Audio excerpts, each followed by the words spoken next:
Now we will see one problem which is related to the alpha decay. Calculate the energy released during the alpha decay of 92 uranium-238, and these are the masses of the given elements which are participate in the alpha decay. Uranium's mass, thorium's mass, helium's mass in units, in atomic mass units. So the reaction is like this: 92 uranium-238 is equal to 90 thorium-234 plus 2He4. Its mass is this mass is this mass is this. So what is the energy released? A disintegration energy. Mass of uranium minus mass of thorium minus mass of helium into C square. What is mass of uranium? 238.05079 minus, in units, mass of thorium 234.04363 units. So mass of thorium is this much minus mass of helium 4.00260. This is in units into C square. Now if we do the whole calculation, the answer you will get is 0.00456 units into C square, and we can write this one as 0.00456 into C square. We can write Be by M, binding energy in MeV by M, so units. So what we can write into 931.5 MeV by U. This is also in U. You get cancelled. So 0.00456 into 931.5 MeV, you will get 4.25 MeV. This is the amount of energy which is released in alpha decay process. Now we will see beta decay.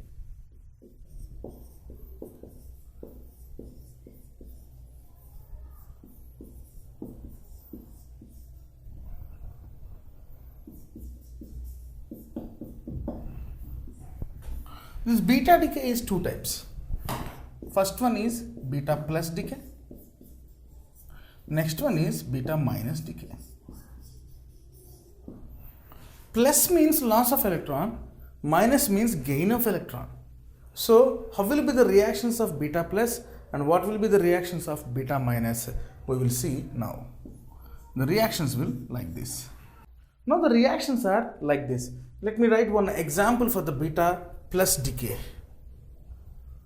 11 Na22 gives rise to 10 Ne22. See here, atomic number is changing, mass number is not changing. So it is replaced by plus 1 E0 plus nu.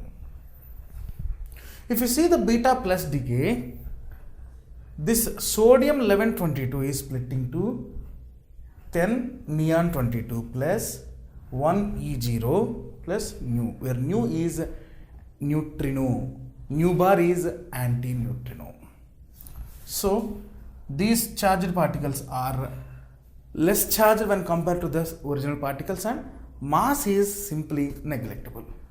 So what is beta minus decay? The equations is we can write like this: 15P32 is equal to 16S32 minus 1E0 plus nu bar. Nu is neutrino, nu bar is anti-neutrino. This neutrino and anti-neutrino participates in weak reactions which has less mass and comparatively less charge when compared to the other particles. So in beta decay, means beta plus decay or beta minus decay, what we can understand, Z number is changing. What is the meaning of Z number? Atomic number is changing.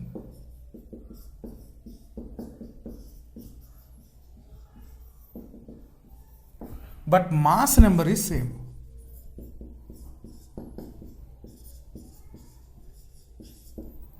Two nuclides, difference in Z number, but same mass number. They are called isobars. So in beta plus decay or beta minus decay, isobars will produce. See here, Z is different, but A is same. Here also Z is different, A is same. Corresponding, the loss will be replaced by the gain. We know that, because otherwise the law of conservation of all energies and all chemical reactions are not valid. So this should be valid. That's why we are writing in a conservative form.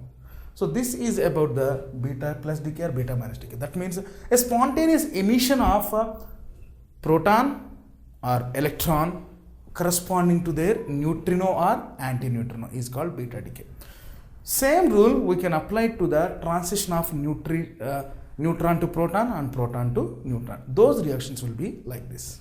So in beta plus decay, Z becoming Z minus 1, but in beta minus decay, Z is increased by Z plus 1. Here it is Z down, here it is Z up. Now we can apply the same beta plus decay and beta minus decay or beta decay as whole to the neutron to proton or proton to neutrons reactions. So it will be like this. Neutron converts to proton plus and emits the electron along with its antineutrino. In the same reaction we can write proton emits the neutron plus anti-electron plus neutrino. So this is beta minus decay. This is beta plus decay within the transitions of protons and neutrons. So this is the information about beta decay. Next transition is alpha decay. The last radioactivity is gamma decay.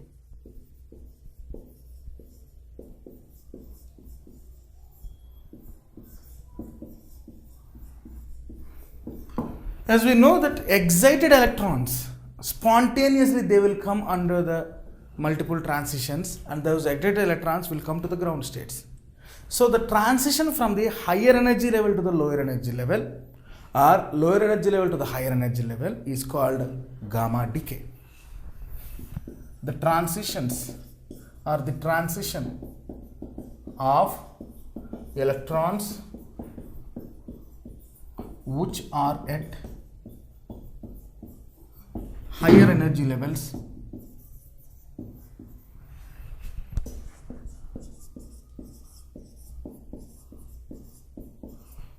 they are already at the higher levels, but they transmit to the two lower energy levels.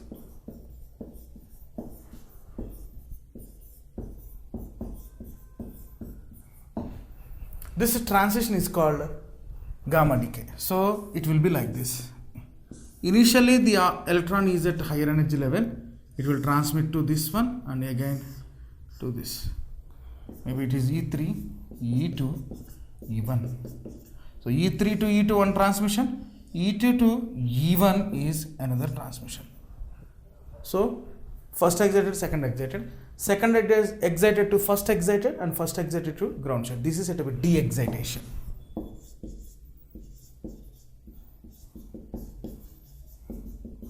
This de-excitation process is very, very important to understand the multiple transition. While they are de-excited, they releases a photon, which is a charged particle or which is energetic particle. So release of photon is very, very important.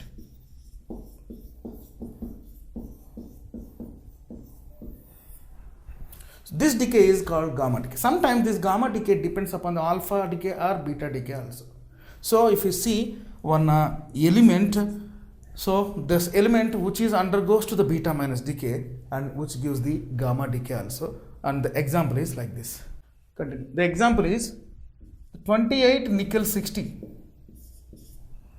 If it goes to the beta minus decay, it forms 27 cobalt 60. This is beta minus decay, and this is the de-excitation of the charged particles. So we can understand the gamma decay like this. Now we will see the different forms of nuclear energy and its production uses. There are two different types of nuclear processes. First one, nuclear fission.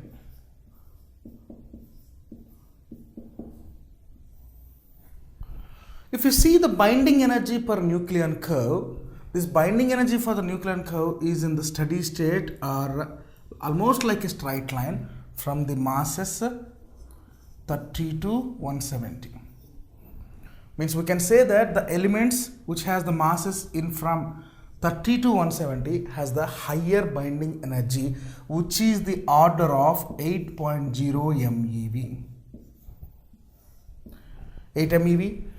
For ferrous we have seen 8.75 MeV and such like that. It is orders from 8 MeV to 10 MeV. That means this is the maximum binding energy per nucleon, and these values are possible only for the elements has mass number 30 to 170. Mass number less than 30 or mass number greater than 170, their binding energies are going to decrease, and it is in the order of 7 MeV. Means decreasing or decreasing. So what we can understand in this case, we can say higher the binding energy per nucleon, lesser the mass, or lesser the mass which is useful to bind the whole nuclear system. Higher the Be, correspondingly lesser the binding mass.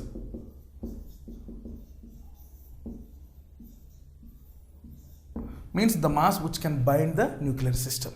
So what we can understand in this case, if some elements which has a mass number more than 170, their binding energy is going to decrease because it causes to the less stable. So now these least stable elements or nuclides should become stable.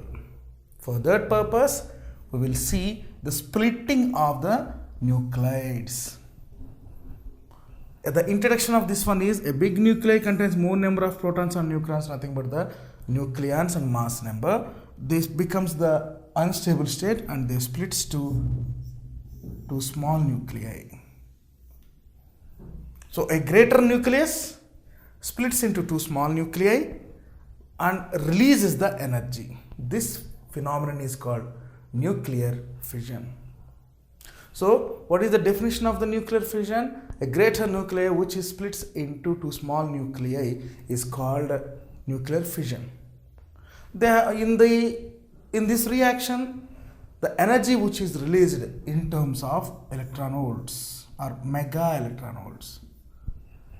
Suppose 1 kg of a chemical fuel which is undergone the exothermic reactions, it produces the energy in the order of eV. So chemical reactions.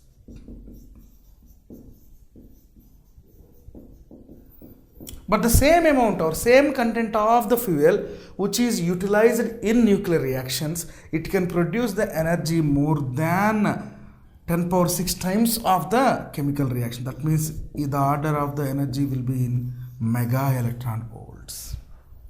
And we have seen this example in Einstein's mass energy conversion also.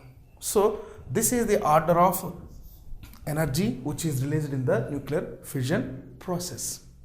So we are going to see one example for this nuclear fission process that was happened in stars and sunlight. Now we will see the examples of nuclear fission reactions and how this reaction takes place. A big nucleus which is unstable splits into two small nuclei which are stable and releases the energy. Why this energy again taken place? There is a mass defect in the composition and that mass defect is converting to energy according to the Einstein's mass energy conversation. So the reactions will take in place like this.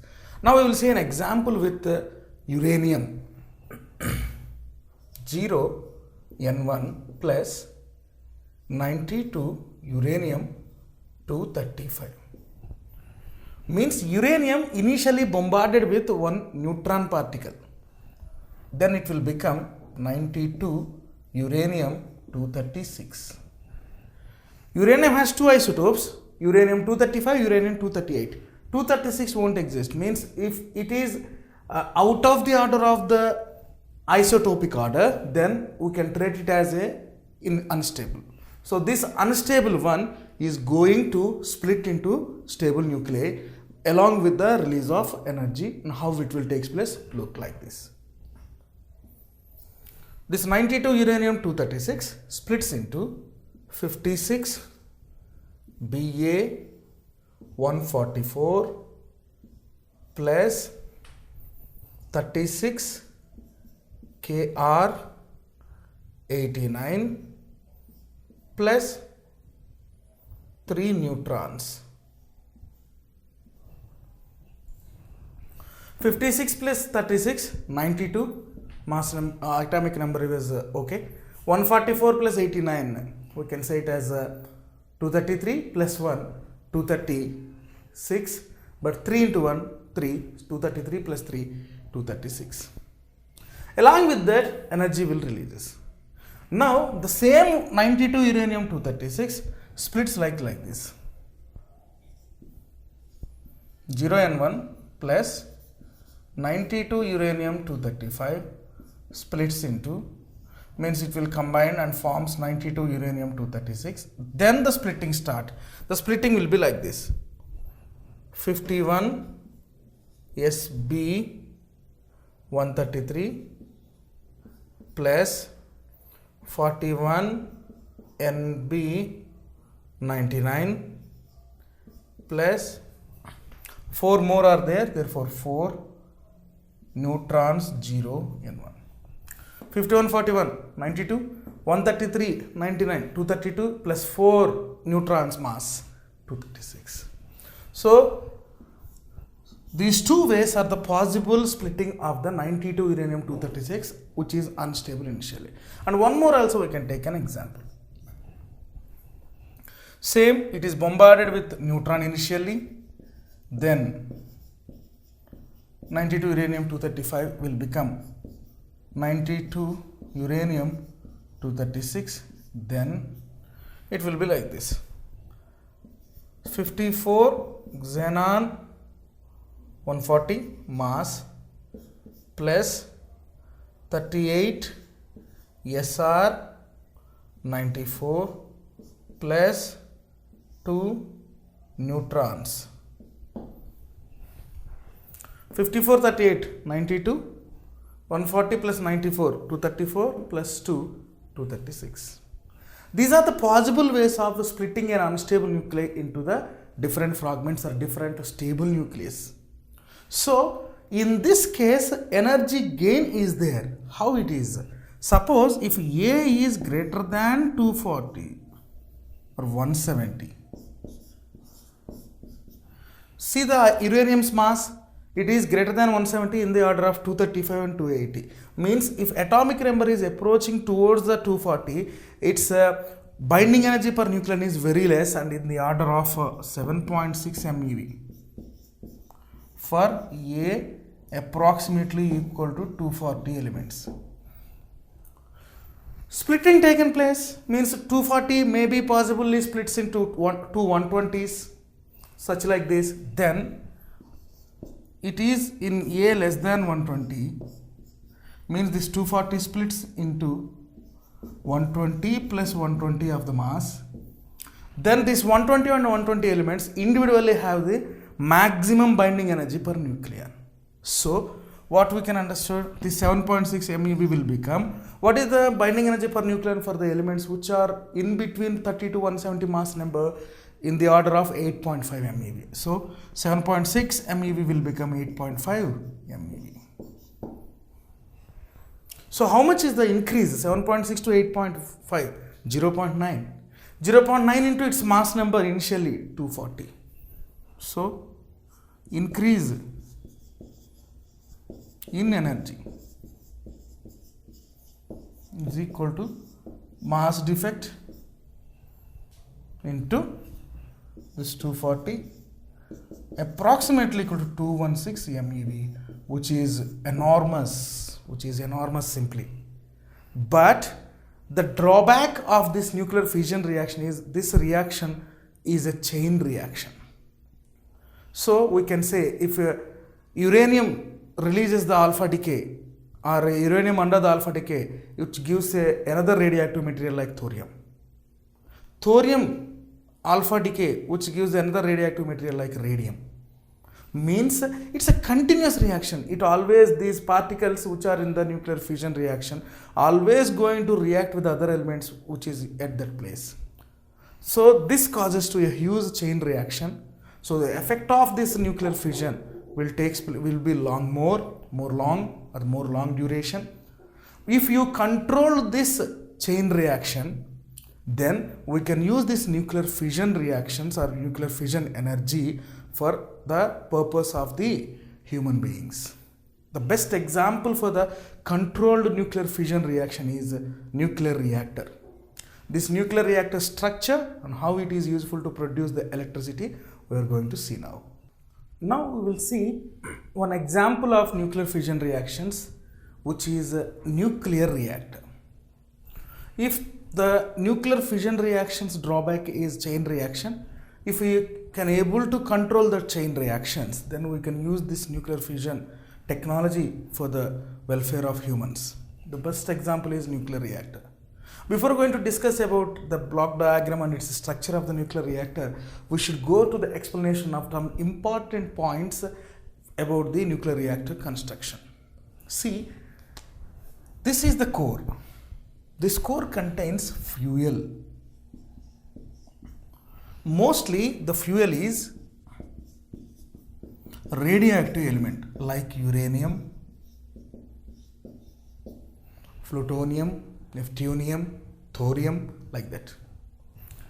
This core contains radioactive elements. Radioactive elements continuously emits the energy in form of radiation. So in that radiation they will continuously emit the neutrons also.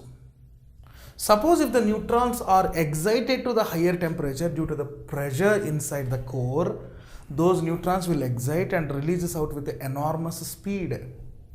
If that speed is uncontrolled, then which causes to the explosion. Many accidents were taken place in different parts of the world at different times. So this nuclear reactor is useful to the human welfare. At the same time, if it is not maintained correctly, then it causes to the explosion. We can see the Chernobyl accident in 1986, which is a part of Ukraine, and Fukushima nuclear reactor, which was damaged in Japan in some nearly 2010. So these are the examples. So core contains fuel, and this core only contains the control rods. The control rods really de-excites the speed of the thermally excited neutrons. Otherwise it causes to the explosion. Means these control rods which are able to control the reactions.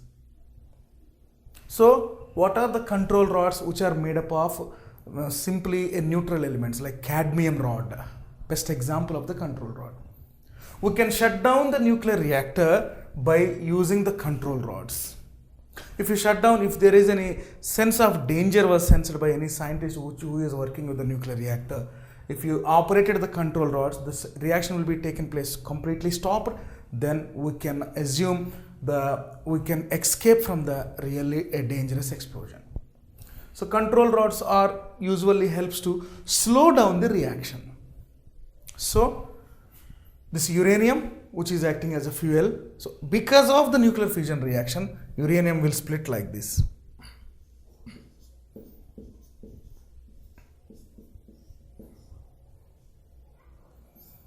Uranium bombarded with the neutron, which is an extra neutron, then it will be 93, neptunium 238 plus electron plus antineutrino, or otherwise we can say 92 uranium 238 plus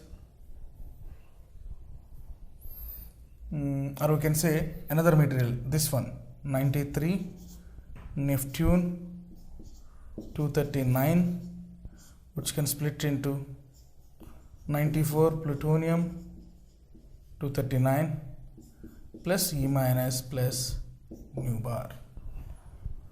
Uranium bombarded with the thermally excited neutrons from the core material, then they will form and splits into like this fission. If the neptunium is taken place, it will splits into like this. So this core, fuel, excitation, working of the fuel and the different pressures may be a possibility to produce the different dangerous elements, and those dangerous elements and thermally excited neutrons should be controlled by the control rods. Then these neutrons, which are at the high temperatures, of course controlled also, they used to pass through the coolants. Coolants may be water, may be graphite, may be deuterium. Coolants.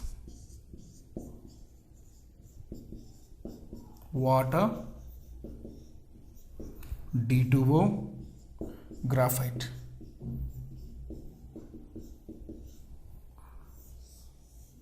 The reactor, which is placed in Baba Atomic Research Center, Mumbai, BARC, they are using water as a coolant.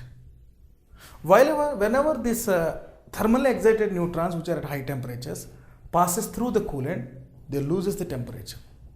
Loss of temperature converts in a form of steam, and that steam, whenever it falls on the turbine used to rotate under the mechanical energy. That's why I wrote a steam to turbine. The extra heat will be exchanged to energy. Already the steam is rotating the turbine, so the mechanical energy will be converted to electrical energy, and the water, which is coming as a waste from the exchanger, which contains the nuclear waste.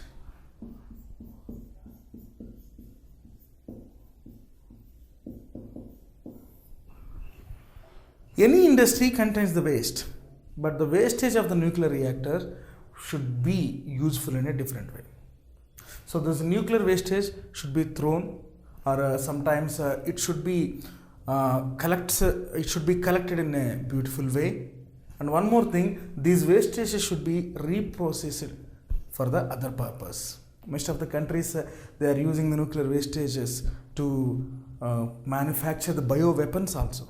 So, but it is not needed for now, but nuclear wastages should be collected and they should be recycled for the good purpose. Otherwise, the reaction or the radiation which is emitted from the nuclear wastage materials, which becomes a great harm.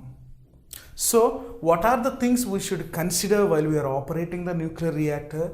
Yes, fuel, excitation, control rods which should control the reaction of the elements, coolants should absorb the extra heat, steam should rotate the turbine, the excess heat will exchange to the energy, the water which is coming as a waste contains nuclear waste materials, and these nuclear waste materials should be recycled, or we should use those nuclear waste materials in a different purpose.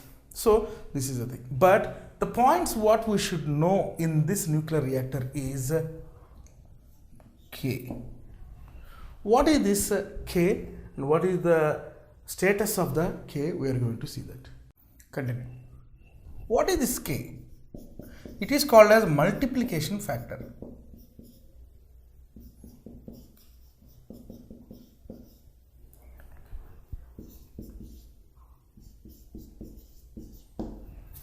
What is the physical significance of this multiplication factor? It will be like this. So number of nuclides or number of fissions taken place by the given generation of the elements to the number of fissions preceding by the next generation. That means some fission reaction takes place within the fuel, and the ratio of this fission reaction taken place inside the fuel to the ratio of the fissions which are passing through the coolant. This ratio is called multiplication factor. So it is defined as number of fissions ratio between ratio of number of fissions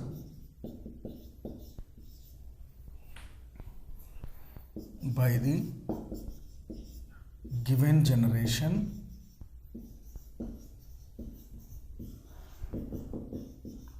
to the number of fissions preceding. This is called as K. If this K is equal to 1, if the ratio is 1, means number of fissions taken place by the given generated materials to the number of fissions preceding is K is equal to 1, then we can say that this nuclear reactor is in critical condition. If you didn't bring this K state to less than unity, not it is equal to unity, if it is controlled and brought back to less than unity, K is controlled or brought back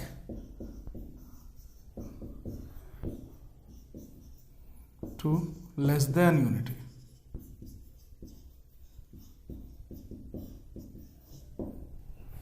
Until and unless if this K value is not brought back to the K is equal to less than unity, then it will be supercritical. Because if the critical state was continuous for the long time, this nuclear reactor will shift to the supercritical state,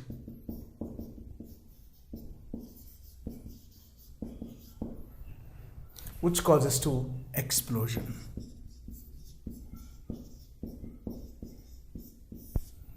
This explosion, which releases the enormous amount of energy in form of radiation, which can affect greater surroundings, which is equal to the bomb attacks on Nagasaki, Hiroshima, Nagasaki at the time of Second World War. So this K is equal to 1 is critical condition. K brought back to less than unity, otherwise the nuclear reactor will be in supercritical situation, which causes to explosion. So that's why some suitable steps to control these reactions, then only nuclear reactors are useful. Because of these difficulties, many countries are not accepting the nuclear reactor technology to implement to electricity. So that's why this is one of the biggest drawbacks of this nuclear reactor. So this was the case, maybe our Indian country also refused these products in different places. The next nuclear energy is due to the nuclear fusion reactions.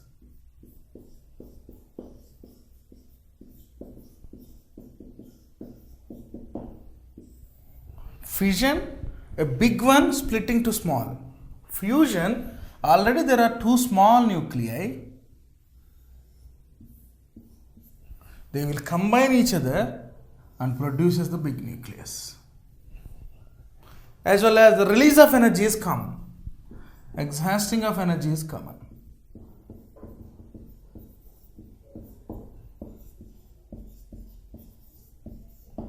Exhausting of energy is common in both the fission and fusion process, no problem. So, two small nuclei combine to form a big nucleus is called nuclear fusion reactions. These nuclear fusion reactions are taking place inside the stars, sun and many solar system particles. So, because of the fusion reaction only, much amount of the energy is released. But there are some difficulties to understand these fusion reactions. How it will be look like, and we are going to discuss now. Now we will see the examples of nuclear fusion reactions. The first example is like this. 1H1 plus 1H1 gives rise to 1H2 plus E plus nu plus 0.42 MeV. Next example, 1H2 plus 1H2 gives rise to 2He3 plus 1 neutron plus 3.27 MeV. Next reaction, 1H2 plus 1H2 gives rise to 1H3 plus 1H1 plus 4.03 MeV. See the left hand side, two small nuclei. combine to form a big nucleus with release of some energy. Here also 1H2 plus 1H2 gives rise to 2He3, one of the isotope of helium, plus neutron plus 3.27 MeV. Means in these type of nuclear fission or fusion reactions, there is a possibility for the release of excited neutrons or electrons which has excess. 1H2 plus 1H2 gives rise to 1H3 plus 1H1 plus 4.03 MeV. But we can understand one thing by seeing the reactions. Here 1H1 and 1H1, only one proton. 1H2, 1H2. Two deuterium nuclides are combining to form a helium nucleus. Here also two deuterium nuclides are combining to form one tritium plus one hydrogen. If these are two same type of nuclides, there is a force of repulsion between them. So the nuclear force is a short range force.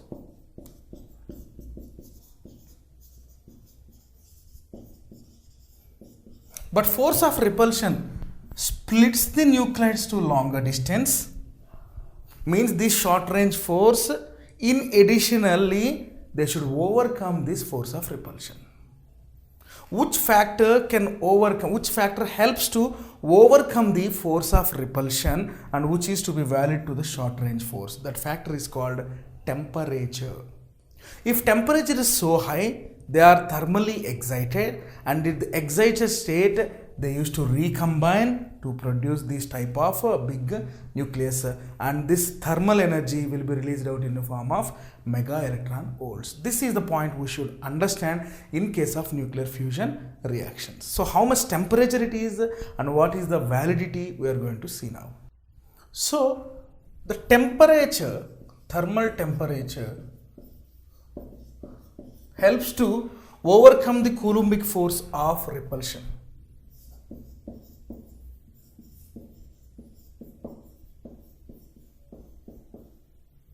Coulombic force of repulsion.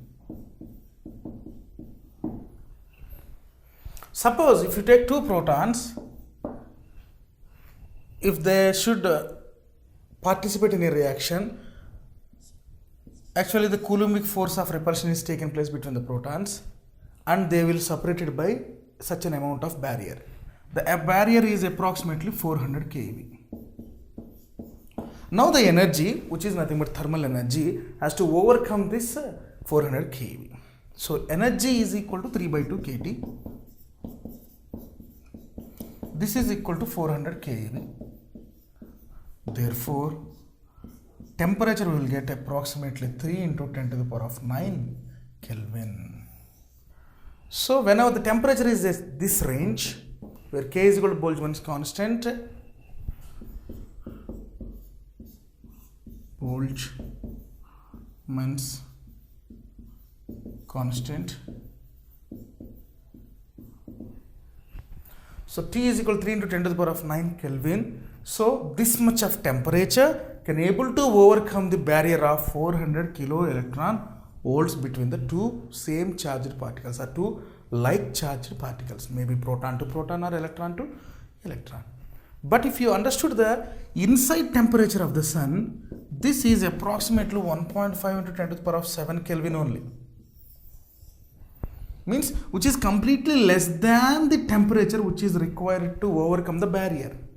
So that's why the particles which are participating in the fusion reaction inside the sun, they have more energy than the original particles. Otherwise, this theorem is going to be invalid. So the nuclides which are participating the nuclear fusion reaction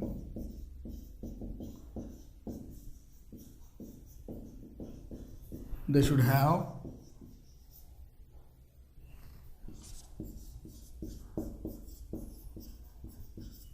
more energy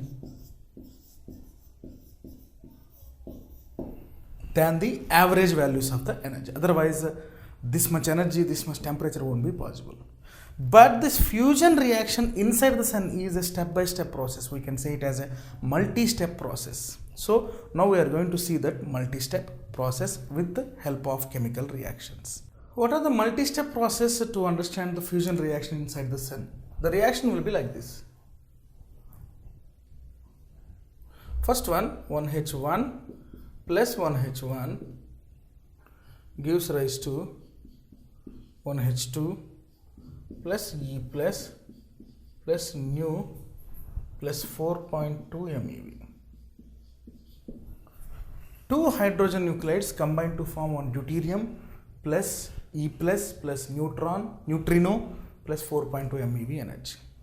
Next, this E plus reacts with E minus, produces two neutrinos plus 1.02 MeV. Next one, again this 1H2, it is initially there, plus 1H1, which gives rise to 2He3 plus nu plus 5.49 MeV. So next one, 2He4 plus 1H1. So these reactions are up to the mark up to 5.49 MeV. Then again this 2He3 should react. Therefore 2He3 plus 2He3 gives rise to 2He4 plus 1H1 plus 1H1 plus 12.86 MeV. Two hydrogen nuclides combine and forms and releases this much of energy. Next, E plus and E minus produces the neutrino and this much of energy. 1H2 deuterium plus hydrogen produces one helium's isotope plus neutrino plus this much energy. If you want to get the final equation, this is the fourth one, the marked one. These three reactions should take in place twice. Otherwise, see, in each and every step process, the energy is going to increase whenever the reactions are taken place. So if you want to see this state of the reaction, these three reactions should take in place twice. But the total energy is not 12.86 MeV. It is up to 26.7 MeV. How? We should see more reactions to understand this fusion. Now, two more reactions are needed to concluding the nuclear fusion reaction. It will be like this. 1H1 means 4 hydrogens reacted with 2 electrons, which concluding to 2He4 plus 2 nu plus 6 nu plus 26.7 MeV. We can write it as a gamma. But we can write the same equation like this. 4 1H1 plus 4E gives rise to 2He4 plus 2E minus plus 2 nu plus 6 gamma plus 26.7 MeV. See, this is the maximum energy in the order of 20 MeVs. Fusion always releases the less amount of energy. Fission 200 MeV, or we can say 216 MeV in case of the splitting. So if you want to produce the maximum energy in the fusion, here 4 hydrogens are mixed or reacted with 4 electrons. Then they released the helium with electrons plus gamma and neutrino with the energy released this much. So what we can understand, helium is the only element which can synthesize in these nuclear fusion reactions. So this helium will rise up and becomes the hydrogen nucleus, and they will both mix together to produce this much of energy. If the temperature increases to 10 power 8 times, then this fusion process takes place again. Fusion again takes place.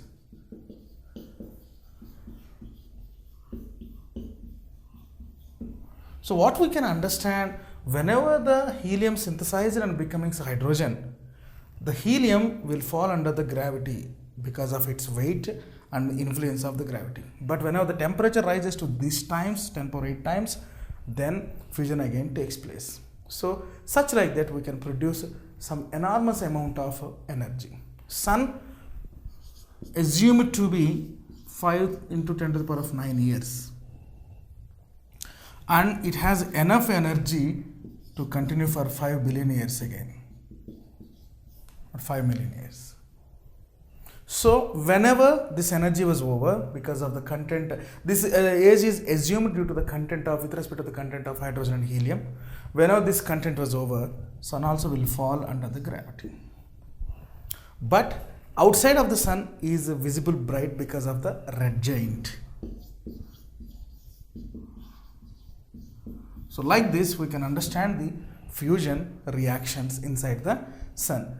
The energy released in the fusion reaction, again we can say that it is less when compared to the fission reactions. Now we can see the controlled nuclear fission. Now we will see the controlled nuclear fusion.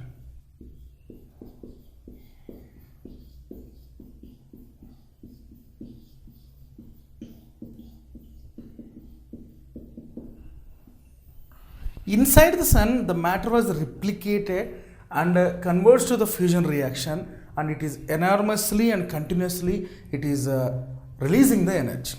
Means continuous flow of energy taking place with respect to the matter.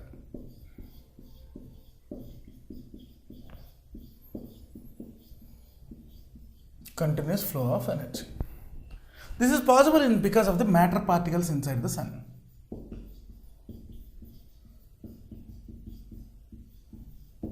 Suppose if we want to observe the nuclear fusion reactions artificially or experimentally, we should also control the reactions. Means if you want to find out the or to produce the nuclear fusion reactions energy, we need a steady state temperature which can rise up to 10 to the power of 9 Kelvin. This much of amount to produce, we should need positive ions as well as negative ions. Negative ions, electrons are plasma.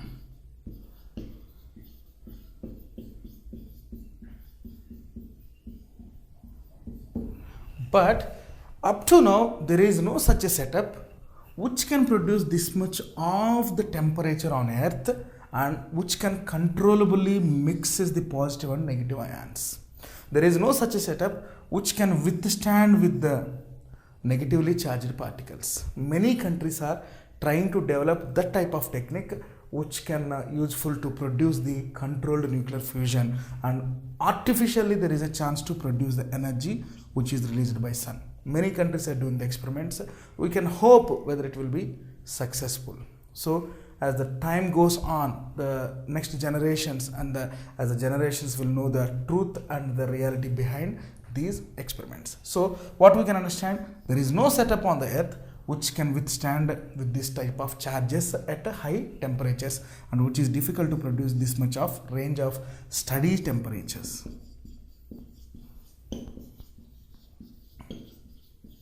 Which is equal to the temperature of the inside the sun. So it is equal to 3 into 10 to the power of 9 Kelvin. So concludingly, in this lesson we have seen what is nuclei, what are the elements of the nuclei, different types of nuclear reactions and their uses, and difficulties in the nuclear reactions and how to avoid these nuclear reactions. So by this point we are concluding this lesson.